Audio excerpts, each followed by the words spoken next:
El exdirector de Petróleos Mexicanos, Emilio Lozoya, contra quien hay una orden de aprehensión, está prófugo. Mientras lo detienen, su defensa comenzará a exhibir las irregularidades de Pemex tras la salida de Lozoya en 2016. Conversé en corto con su abogado, Javier Cuello Trejo.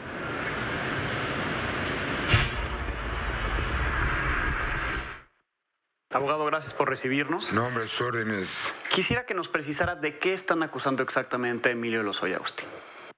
Bueno, la orden de aprehensión salió por el delito de lavado de dinero, 400 bis del Código Penal Federal, en la modalidad de haber adquirido con recursos de procedencia ilícita una propiedad en México. ¿La propiedad de Las Lomas? De Las Lomas, de Lomas de Besares. Esa propiedad por la cual pagó 38 millones de pesos. Sí. Unos días antes de ejercer el cargo de director de Pemex. Pues yo creo que como 2 meses antes. Noviembre, dice en su declaración. Noviembre, sí. Él toma posesión, si no mal recuerdo, el 6 de diciembre. Pero quiero hacer una aclaración aquí. Lo que a mí mi cliente me dice es que él, en la época de la transición, el presidente Peña le encargó relaciones internacionales. Él estuvo en la cabeza de eso. Entonces, obviamente, pues él estaba en la certeza de que iba a ser el secretario de Relaciones Exteriores. Él creía que iba a ser el canciller. Pues no solamente lo creía, sino que así se lo habían dado a entender. Obviamente él me dice que el presidente no, pero en el ambiente de los que iban a formar parte del gabinete, él así lo creía. Para él fue una sorpresa que unos días antes el presidente le haya pedido que se fuera como director general de Pemex. Por eso precisamente él no entra el 1 de diciembre, sino que hasta que el Consejo de Administración lo autorizara, ¿no? Por eso fue que entra pocos días después. Por eso sería poco creíble la versión de que durante el periodo de transición, o bueno, desde la campaña, él sí formaba parte del equipo del presidente Peña Nieto, como candidato y posteriormente como presidente electo, pero sería poco creíble la versión que dicen que Odebrecht le pudo haber dado sobornos como comprando favores para el futuro. Es que es imposible, es incongruente de que Odebrecht le haya dado dinero por si fuera director de Pemex, ¿no? Igualmente es inconcebible que en el caso que hoy lo acusan de operaciones con recursos de procedencia ilícita, tal y como lo dice el juez, con todo respeto hacia el señor juez en su orden de aprehensión, por un soborno anticipado, ¿no? O sea, yo le voy a dar a usted dinero porque dentro de 5 años o 2 años voy a ser el jefe de la policía y lo voy a proteger, ¿no? ¿Ese soborno anticipado lo habría dado Alfonso Ancira, de acuerdo con...? Según el juez, sí. A ver, ¿en qué se basa el juez? El juez se basa en que no hay tal audiencia de imputación, ni hay audiencia privada para solicitar la orden de aprehensión, puesto que no existe el video. La Procuraduría, el Ministerio Público de la Federación, presenta por escrito, que está correcto, está autorizado, presenta por escrito la solicitud de orden de aprehensión, se fundamenta en una denuncia presentada por una apoderada de Pemex. La del 5 de marzo. El 5 de marzo, que con todo respeto, pues yo la conozco y de agronitrogenados nada más dice una línea, ¿no? Realmente esa denuncia, a no ser que exista otra de agronitrogenados, pero esta denuncia del 5 de marzo es solamente, exclusivamente contra Fertinal, por el tema Fertinal. En eso se basa el Ministerio Público y en una querella que formula el doctor Santiago Nieto, en donde hace muchos juicios de valor. Santiago Nieto en su carácter como inteligencia financiera. Okay. Aquí es visible que la unidad de inteligencia financiera diga que se hicieron depósitos por parte de Altos Hornos de México en el 2011-2012 a una cuenta de Emilio Lozoya en Suiza. una empresa que fue constituida en el 2008 por Emilio Lozoya, y lo que no dice la Unidad de Inteligencia Financiera, y yo creo que faltó mucho más investigación para no defenestrar a las gentes como lo hacen, es que existen contratos de las empresas de Emilio Lozoya antes de que fuera incluso funcionario, con Altos Hornos para diversos estudios. ¿Era su asesor o las empresas asesoraban a Altos Hornos? No, las empresas no asesoraban a Altos Hornos, las empresas desarrollaban estudios técnicos y de evaluación, etcétera, porque es el trabajo de Emilio Lozoya. Emilio Lozoya, antes de entrar al gobierno, que es la primera vez que él entra al gobierno, él siempre se manejó, incluso fue el director del Foro Mundial de Davos en toda América Latina, y él tenía sus empresas para hacer estudios, él maneja fondos financieros, etcétera, ¿no? Y existen los contratos, los tenemos, los vamos a presentar ante el juez de amparo, y existen los entregables, existen las facturas, existen los depósitos. Una cosa es lo que Altos Hornos le deposita a la empresa de Emilio en el 2011-12, y otra cosa es lo que aparenta o aparece que Altos Hornos le depositó a Odebrecht a una cuenta que es desde Odebrecht. ¿En dónde está la liga que dicen con Emilio Lozoya? Eso no existe, no existe, aprobado. o sea, no está aprobado.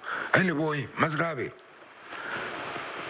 Dicen que de esa cuenta salió a otra empresa que se llama Secapan. Bueno, pues existe una prueba anticipada ante un juez del control, en donde viene el dueño de Secapan y dice, a ver, ese dinero es mío. Yo firmé un contrato así, así y así. Ese dinero lo debo. Pero además pagué impuestos y aquí están mis estados de cuenta. ¿Por qué no dicen eso? Usted ha dicho que esto es una acusación en términos políticos y que viene del gabinete de Enrique Peña Nieto, del propio Peña Nieto o de Luis Videgaray. ¿Por qué lo cree así? ¿Por qué cree que venga de ellos y no del gobierno actual? Por muchas razones. Porque en 2017 el presidente era Enrique Peña Nieto. En 2017 sale lo de Odebrecht. ¿Por qué no salieron a la palestra? ¿Por qué no a decir que no era cierto? O que era cierto, no sé. ¿Sí? Luego, Emilio Lozoya sale exactamente cuando se opone, y lo voy a probar, al tema de Fertinal. Fíjese bien, ¿cuándo es la operación de Fertinal? 2015. Finales de 2015. No se había completado el contrato cuando sacan a Emilio. Emilio sale el 4 de febrero de 2016. Emilio no ejecuta el contrato. ¿Por qué no han llamado a declarar a quienes eran los que dirigían o eran los presidentes del Consejo de Administración de Nacional Financiera, de Banco de Comercio Exterior? Aquí el problema no es la compra de la planta. El problema es el pago del crédito. Pemex no sacó un solo centavo, no desembolsó un peso en la compra de Fertinal. Todo fue con créditos. El Consejo de Administración lo autorizó. Hubo un comité técnico que el mismo Consejo designó. Hubo las empresas más importantes en materia de evaluación y de, como es Pricewaterhouse, como es Watt & Case, que intervinieron. O sea, el Consejo de Administración determinó la compra porque se basó en todos esos dictámenes. ¿Todo lo de Fertinal también está en esta misma acusación del 5 de marzo de la apoderada legal de Pemex? No, perdón. La querella que yo conozco, la denuncia que yo conozco, es contra Fertinal. Y toda esa acusación, lo único que le están imputando a Emilio Lozoya es lavado de dinero por un soborno anticipado. Anticipado. Pero en el caso de Fertinal, ¿dónde estaría la acusación o dónde estaría la responsabilidad que según Pemex tuvo Emilio Lozoya? Nada más lo mencionan ahí como Nada más lo mencionan. A ver, ¿por qué era el director de Pemex? Yo le hago una pregunta. Si roba ahorita, si agarran al secretario de Comunicaciones, por decirle algo, sí, robando, ¿es culpa de López Obrador? Si no está enterado. Bueno. Si no está enterado, no. Si está enterado, sí. Entonces yo le hago una pregunta. Todo esto de fertilizantes, todo lo de la compra de agronitrogenados, todo lo de compra de Fertinal, ¿de dónde nace? Nace del Pacto por México. En el punto 59 del Pacto por México, el presidente se compromete, ¿sí?, a que Pemex será una empresa productiva en el tema de los fertilizantes. Yo hago una pregunta. El señor presidente, en aquel momento, Peña Nieto, ¿no sabía de estas compras? Bien, en el caso del el delito del que se le acusa, lavado de dinero, sí, 400 bis del Código Penal, sí, no es un delito que se considere como grave, por lo tanto no había necesidad de una orden de aprehensión, que es lo que usted ha argumentado. Eso es por lo que no se presentó. Mire, en primer lugar, es un delito que no es grave, que no amerita prisión preventiva oficiosa, que no había necesidad de esa medida de cautela. La orden de aprehensión es una medida de cautela. ¿Por qué no la había? Porque el licenciado Lozoya había comparecido cuantas veces se le había citado ante la Fiscalía, tanto en la FEPADE como en la CEIDEF. E incluso nosotros, cuando iniciaron todos estos temas de Odebrecht, él presentó escritos diciendo: aquí vivo, aquí estoy, aquí trabajo, este es mi domicilio. O sea, era perfectamente ubicable, pero además nosotros le giramos oficios a todos los jueces de control diciéndole lo mismo. Aquí estamos, ¿no? Aquí está Emilio Lozoya. Entonces no había necesidad de esa medida de cautela. Ahora, ¿cuál fue una de las posiciones en donde se tomó la determinación conjuntamente con él de no presentarse? El sábado anterior a que tenía que presentarse él, el martes o miércoles, salió en Reforma un ataque directamente contra la esposa de Emilio.